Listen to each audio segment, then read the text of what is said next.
life.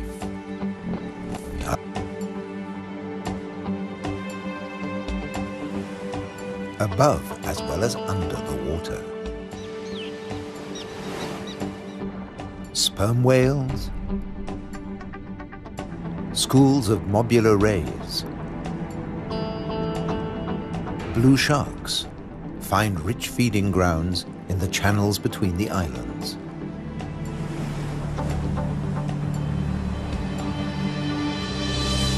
Nutrient-rich reefs draw in life. Blue whales seek out tons of krill in ocean depths. Here, around the Azores, Europe's wild islands.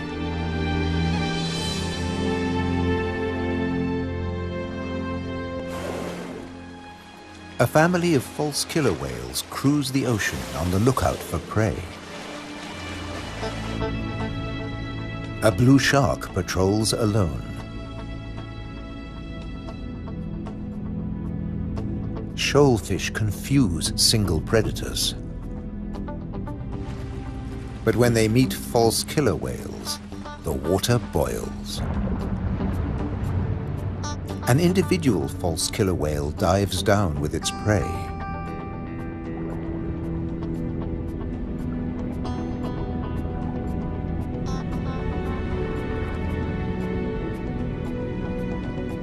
A blue shark comes late to the feast, drawn by scent molecules. But this morsel presents a problem.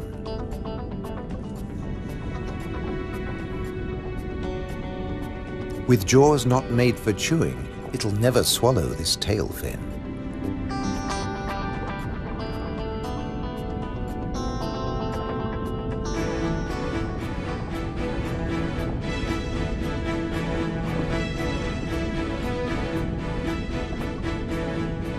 Most fish force water through their gills to breathe. This shark can't, so it has to keep moving.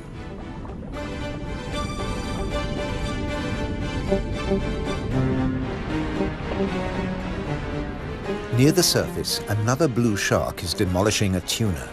This job its teeth can do: shake and take.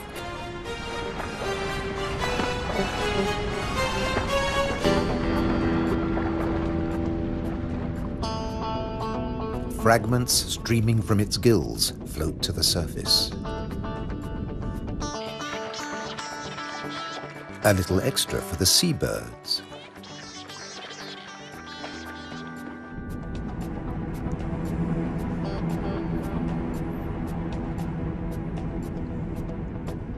Not all the remains go up.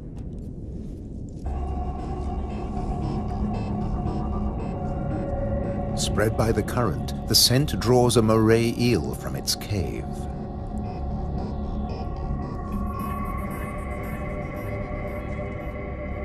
Sea bream, triggerfish, and painted combers are on its tail.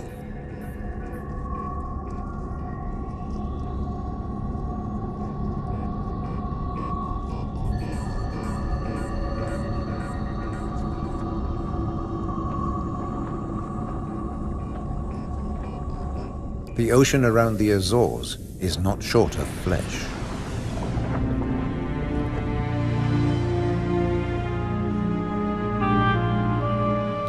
And yet above the water, the islands themselves have no large wild animals. When Portuguese sailors landed on the Azores in 1427, these first humans found no vertebrates at all, except birds and two small species of bat. The birds evolved over time. This variant of the grey wagtail lives only on the Azores.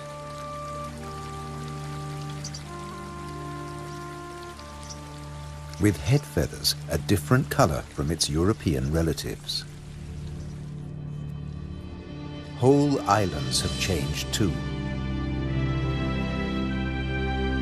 Santa Maria must have been much warmer once.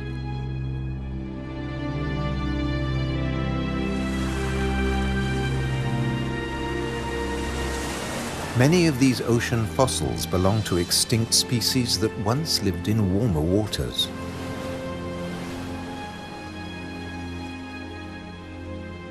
The water temperature may have fallen, but not the diversity of species.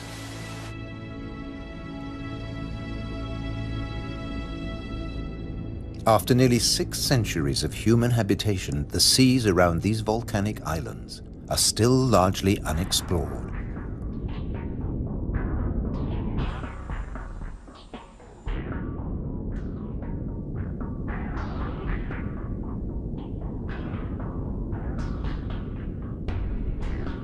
This is the world of the anglerfish.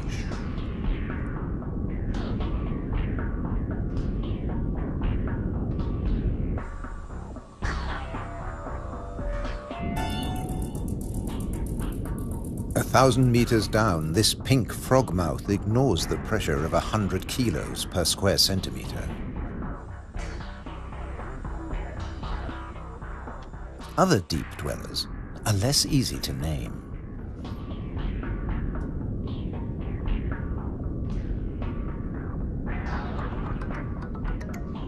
In the darkness, it's easy to underestimate your prey. It has to fit into your stomach.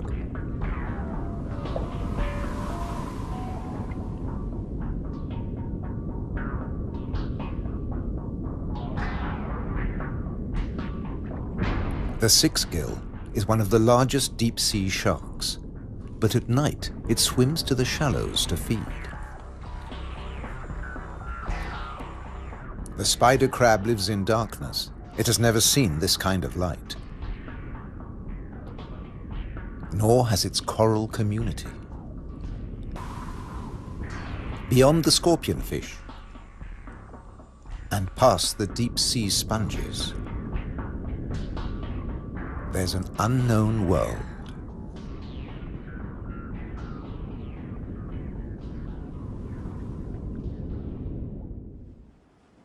Imagine the Atlantic between Europe and America 8 million years ago.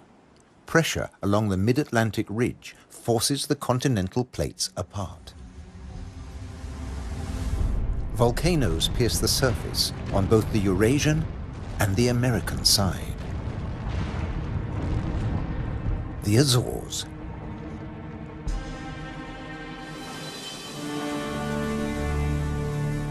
Most of the volcanoes are dormant. Water, not lava, fills their craters.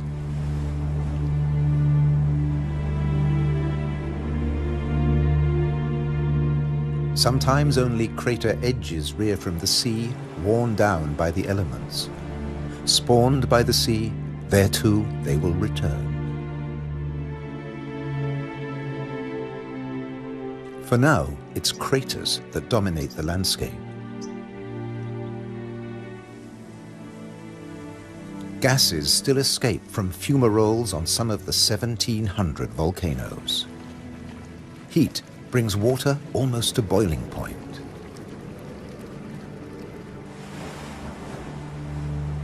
A massive eruption hit Fayal Island 60 years ago.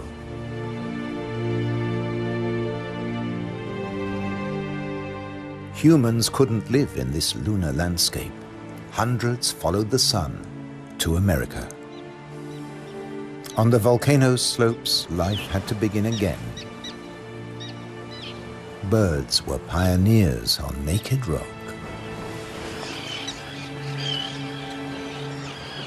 Wind and birds still bring seeds from over the sea. Some come floating in.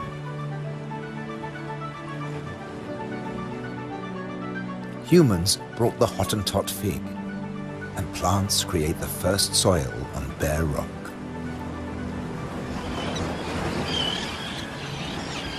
An active volcano will destroy life. Dormant or extinct, it can create it, above and below the water. The underwater cliffs of Formigas are the summit of a volcano. Overall, the waters of Europe's wild islands are home to more than 1,500 species. This is the spiny starfish.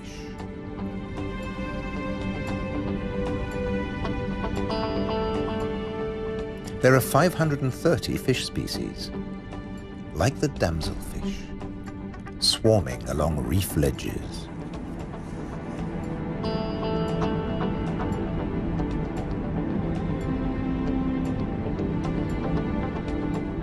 The grouper is a formidable loner. Its giant maws scare off intruders.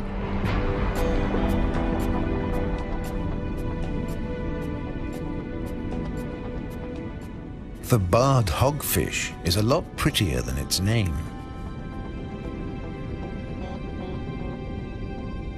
It's a protogynous hermaphrodite like its cousin, the grouper. It starts off female until it reaches a certain length. Then it becomes a male, aggressively defending its territory.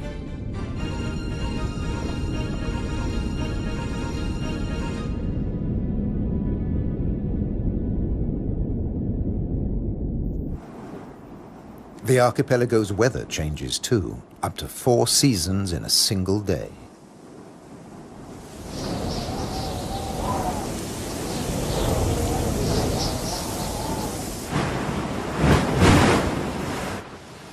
And when the winds blow above, down below, no one is safe. The storm surge tears into the sea floor. But turbulence won't deter European eels from their prey. They're adaptable, living equally happily in salt and in fresh water. This is just swell. Heavy surf stirs up food. For some, that means come out and eat. For others, take cover. The powerful grouper hides in his rock grotto.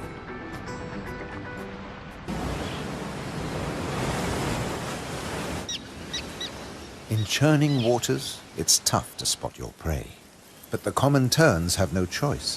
The first chicks have hatched, and they're waiting to be fed.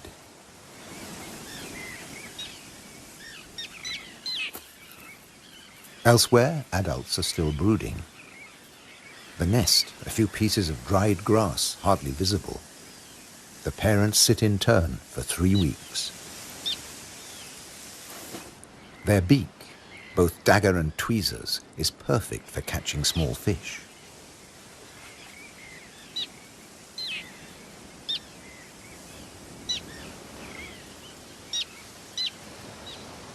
"3,000 pairs breed here.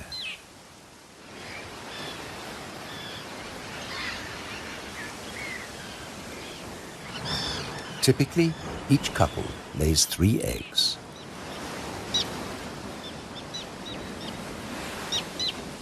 The chicks are fed for 4 weeks, till they can fly as well as their parents.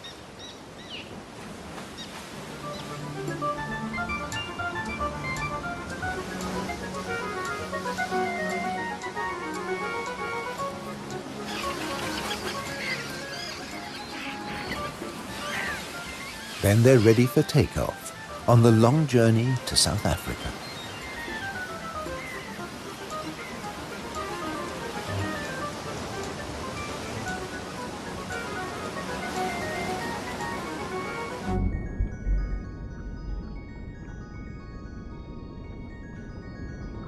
Under the water, survival can depend on staying still, very still, like a wide-eyed flounder.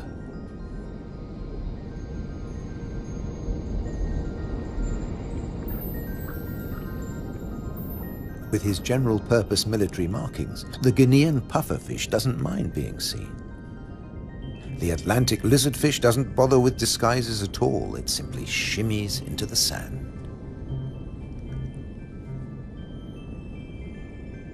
This may fool both its prey and its predators.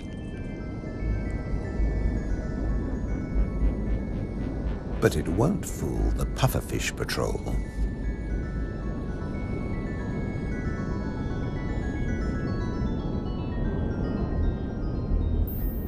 The shamefaced crab folds its pincers to protect its gills and digs itself in.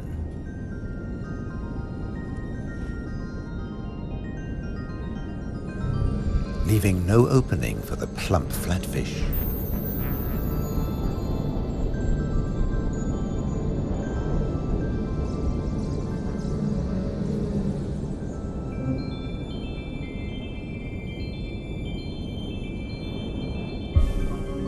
Bye. A starfish flees at top speed from a marauding snail.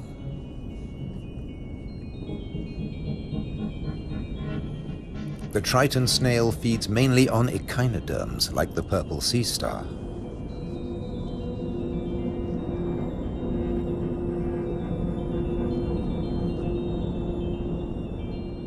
It's no big deal for an octopus. No pickings for it here.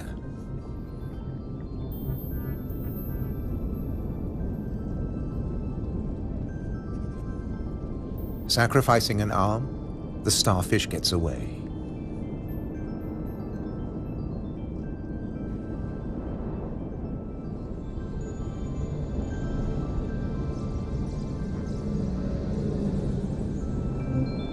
It's escaped with its life, and the limb will grow again.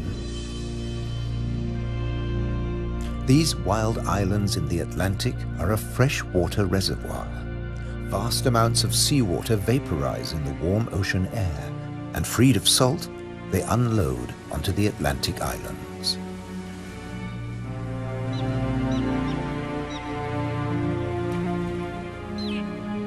The common tern flies between two worlds, fishing in the sea and in the lakes.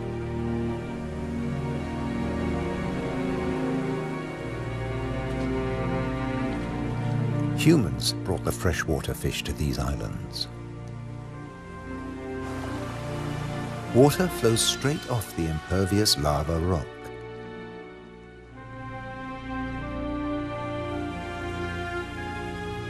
But peat moss sucks up huge quantities of water like a sponge, taking it in through every surface. Deprived of oxygen, the dead parts of the moss never rot.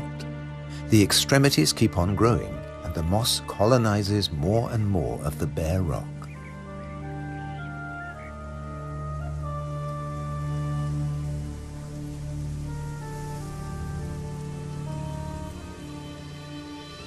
Just beneath, more than 270 caves pierce these wild islands, dark and cold.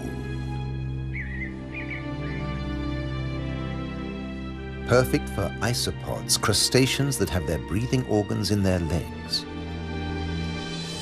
Or for cyanobacteria, a life form that has existed for nearly 4 billion years. Cooling lava drops create amazing shapes. Shark's teeth. It's a hollow, secret world, just waiting to be filled. Past the undersea threshold of the Azores, it's permanent night. Perfect for a nocturnal common stingray.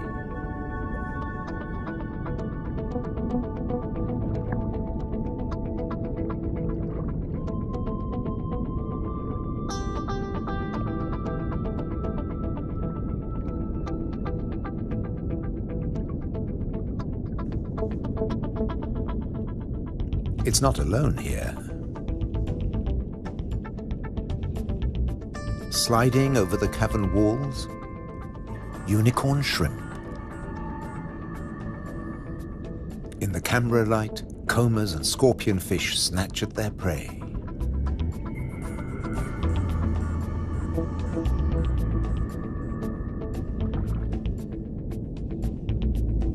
The brown moray eel is cleaning up on the cavern floor. The shrimps come up from deeper waters to spend the winter. For some, it's a short winter.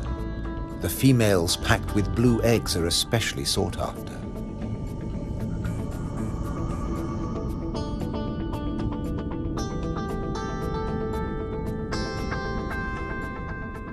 The shrimps also live off crustaceans, their own species. What's left of the moray eel's dinner?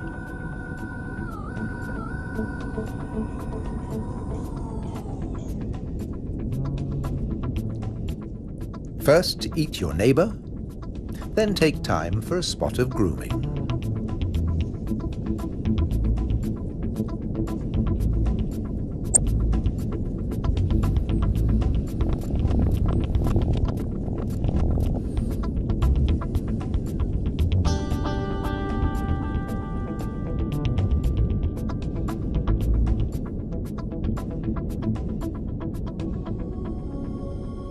Nearby, on the rocks, an octopus with a human face reaches out.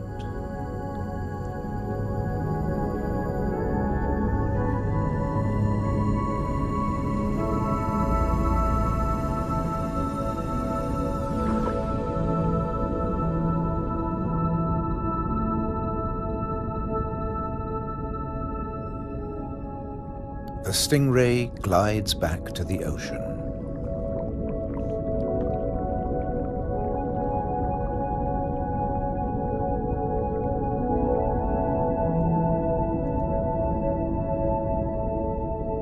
Passing the hundreds of bristleworms growing in front of the cavern.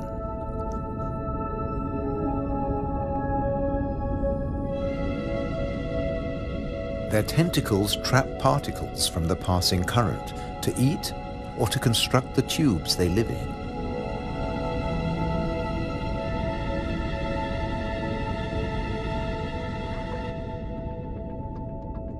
Deeper down is a mysterious place, a rare sight in the Azores, a garden of soft corals. They don't make chalk exoskeletons like their tropical cousins.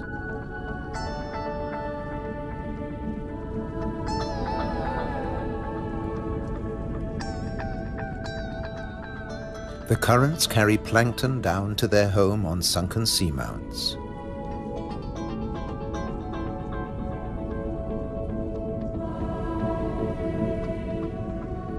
The venomous buried anemone is active only at night. During the day, it contracts. Once, scientists couldn't agree whether corals were plants or animals, so they called them anthozoa, flower animals.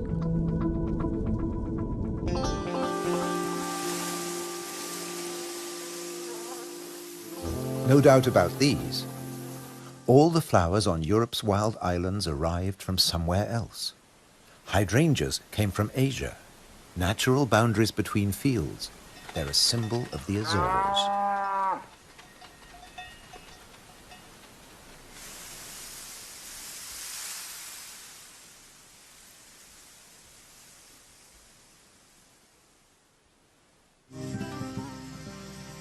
Hundreds of stone walls create hundreds of microclimates for the vines the settlers brought in the 15th century.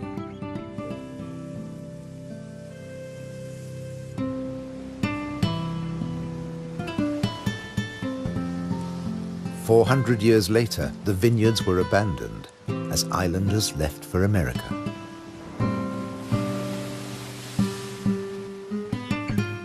The stone walls became a playground for Madeira lizards. They were brought here by seafarers too. Azores wines are now fashionable again. Nearly 1,000 hectares, more than 2,000 acres of ancient vineyards on the island of Pico have been declared a World Heritage Site by UNESCO. The ruts of ox carts, once the island's only transport. They dragged firewood and building materials for houses and stone walls.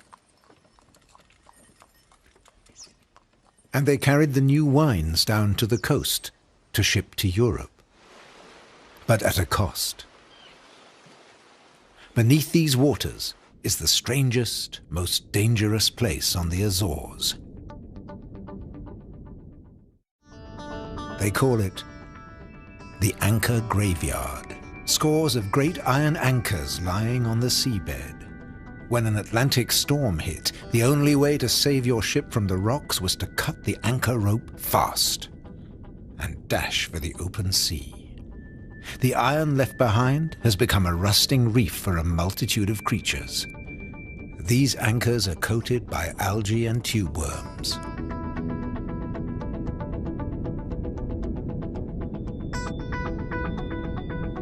A shark's outline protects hiding fish. The grim-looking sea robin feels its way. The 3 front spines of its pectoral fins have their own receptor cells for finding food. The Mediterranean moray's mouth is mournful, but it's miming the call of the sea robin's swim bladders. A common octopus discreetly searches for food. It will fit in anywhere.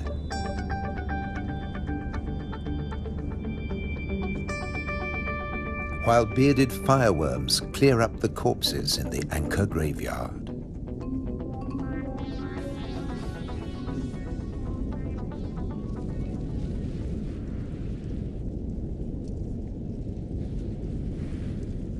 They are the mobile relatives of the immobile tube worms.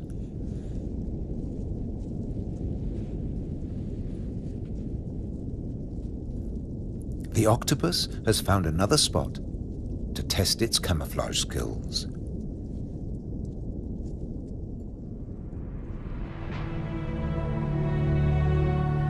Above water too, human presence is everywhere, even in the craters.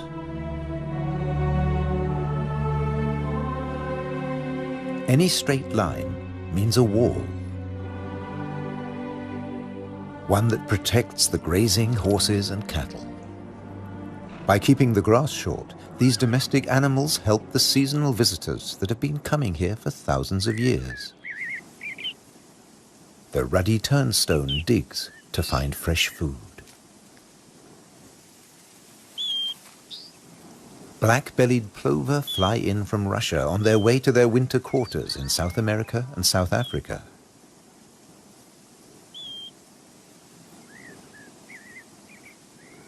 The ruddy turnstone drops in from the Arctic.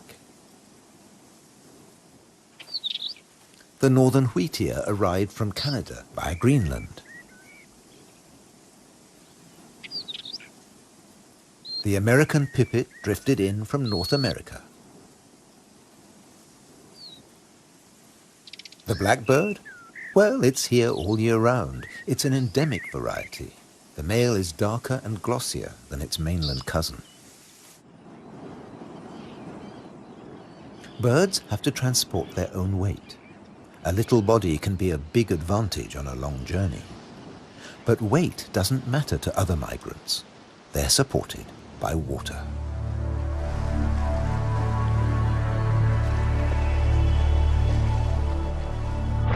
Humpback whales migrate between the Arctic and the tropics.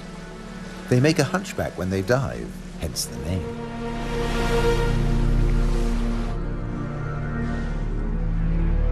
A pod of fin whales, the blue whale's closest relatives, the 2 species can interbreed. They swim back and forth between Arctic and subtropical waters.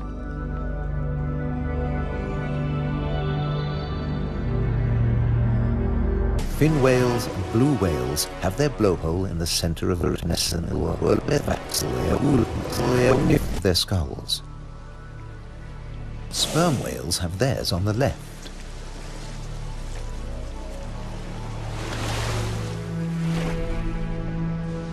Baleen whales spend long periods sieving krill and plankton from the waters of the Azores.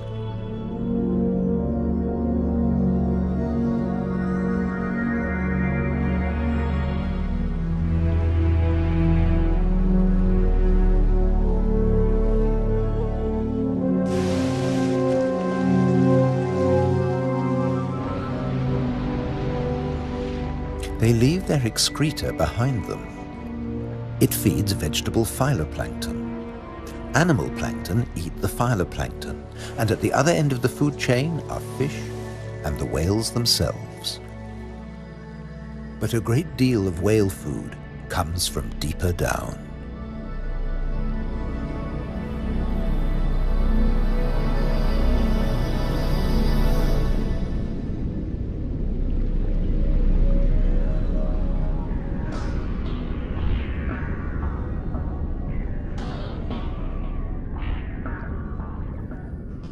Meanwhile, not all the creatures of the eternal darkness are permanently banished to the depths. Every night, countless organisms leave the realm of the bizarre anglerfish and rise into shallower waters. Colossal amounts of krill join them on the upward journey. A nightly vertical migration. Salps and bioluminescent comb jellies illuminate the greatest movement of biomass on Earth. All here to harvest the vegetable plankton, or get eaten themselves. This innocent-looking blob is anything but. A Portuguese man-o'-war is a colonial organism, a conglomeration of polyps serving different functions. One polyp is the sail. Innumerable other polyps repel invaders or catch booty with tentacles that stretch up to 30 meters.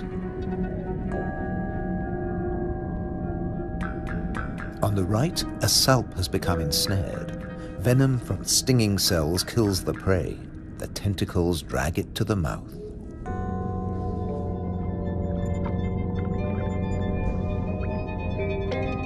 Salps are tunicates or sea squirts, more closely related to us than to jellyfish. Delicate bands of muscle rhythmically contract, pumping water through the salp's body, filtering its food.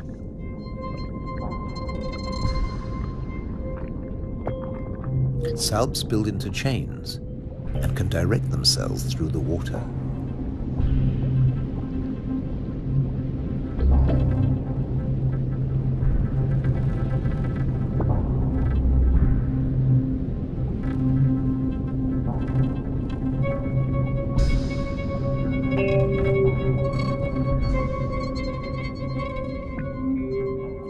A chain can be up to a meter or longer.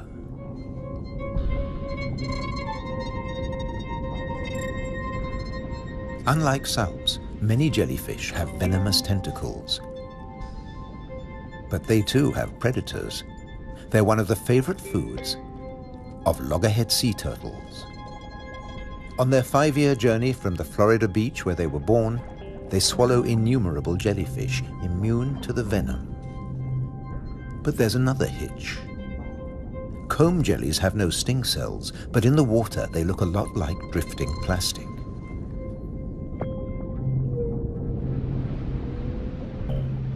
And that's the problem.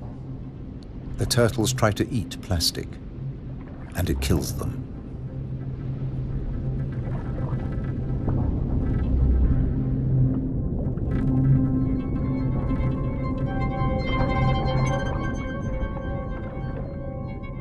This is a great jellyfish hunter.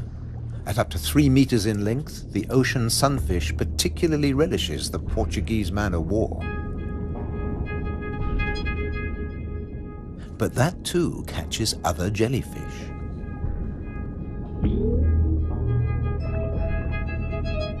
The sunfish can dive.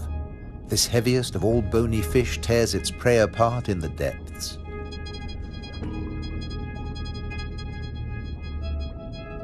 The man-o'-war must stay on the surface, but it's a most effective hunter.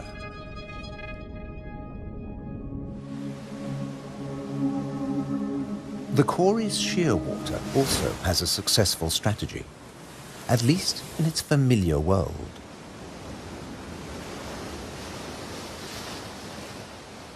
It deposits its eggs in niches high on the rocky cliffs.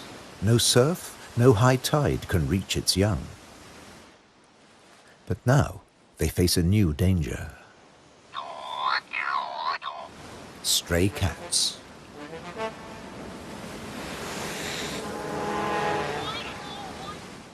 The female shearwater laid a single egg in May.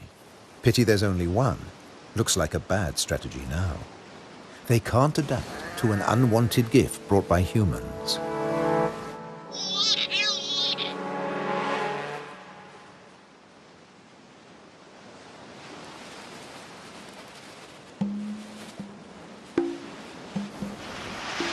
On the island of Corvo, more than 80% of predated chicks are the victims of cats.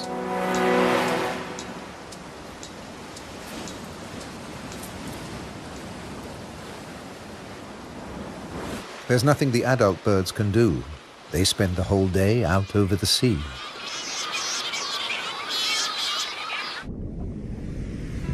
By contrast, Periphyton, a mix of algae, bacteria and microbes, stay where they grow, ruled by time and tide. Some quickly find a home on flotsam and jetsam. Attached and yet mobile, they drift across the ocean. Goose barnacles fix onto hard surfaces. Their cirri grasp plankton from the water. No matter what it's made of, marine debris attracts life forms.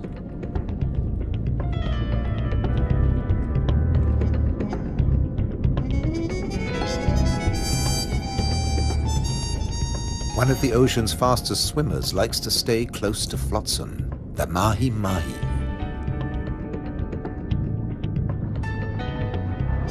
Because floats and buoys provide protection in the open sea. Some species may have survived ocean transfer as passengers on floating debris.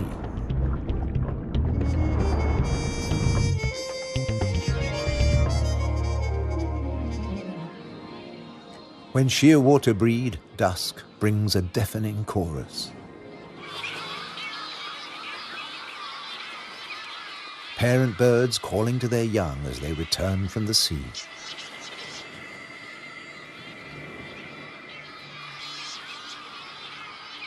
The birds recognize each other's cries.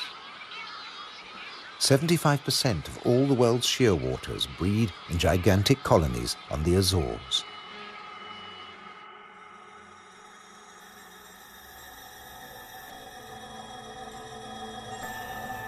The name Madeira lizard says it all. This creature originated on a distant island. The Madeira wall lizard is very common on the Azores. It's one of the few reptiles found on these islands, and it's very fond of nectar. Invertebrates and vegetable matter complete its diet.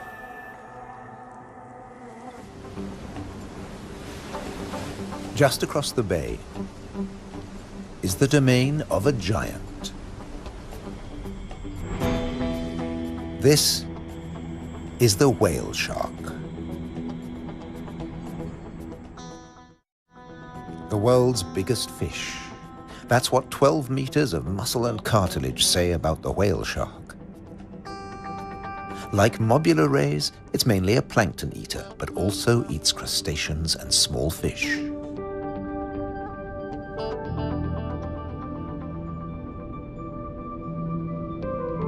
The rays' rolled fins on their foreheads direct the plankton into their mouths.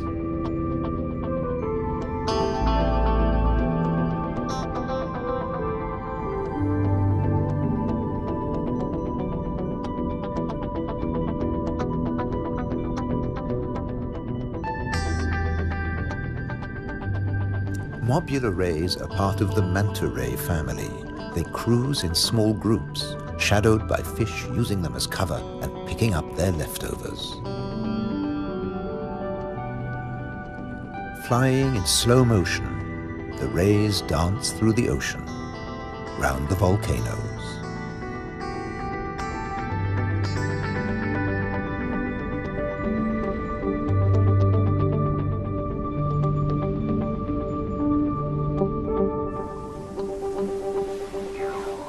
High above, there's something stirring on the cliffside.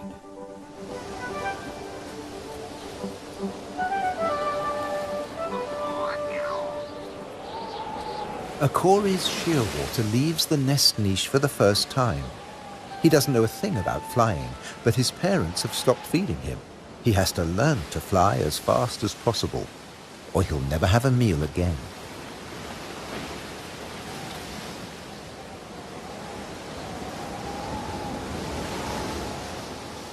He needs a takeoff point with a fair wind.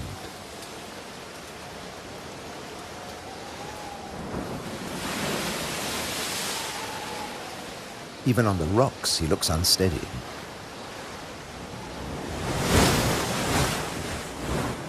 A fellow shearwater learns the difference between flying and falling.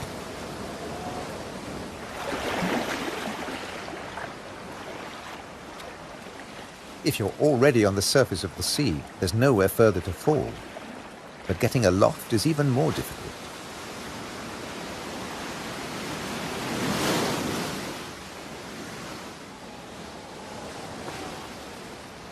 Wings over water. That's the right idea.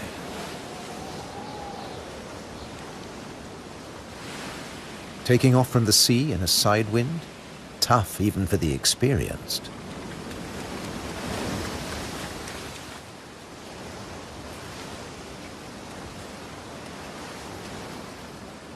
It's now or never. Pluck up your courage.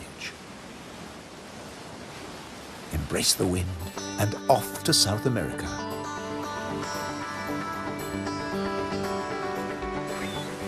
On the Azores, you're either coming or going. In December, with the sheer waters long gone, male sperm whales are returning from their feeding grounds in the Arctic waters. They meet males who were too young to make the journey and mothers with their young calves born while they were away.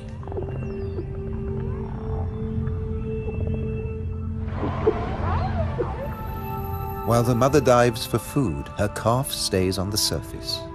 It'll be 2 years before he dives with the group.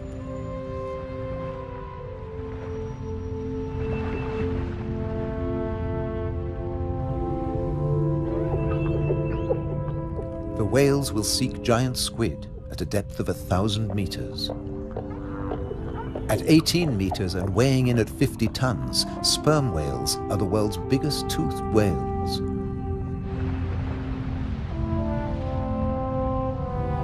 The calf will remain alone for up to an hour, defenseless against a possible attack by killer whales.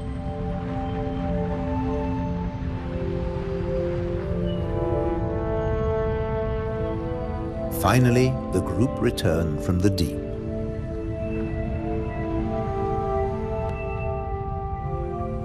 The calf is once more under the protection of its mother. She will feed it for 2 years. During this time, she won't fall pregnant. Now the whales can take their ease, preferably hanging vertically in the water.